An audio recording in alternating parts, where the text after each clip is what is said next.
Hello everyone and welcome back to another tutorial. Today we're going to see how to fix TikTok location services option not showing problem.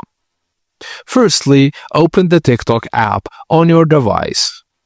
Tap your profile icon in the bottom right corner of the screen. Then select the menu, which is the three horizontal lines or dots in the top right corner of your profile. Select Settings and Privacy, then tap on Privacy.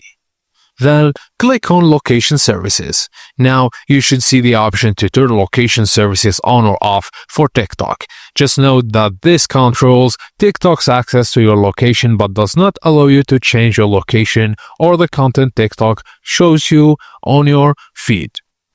If the option doesn't appear, ensure your device's general location permissions for TikTok are enabled in your device's system settings. Thank you for watching, and please don't forget to like and subscribe for more.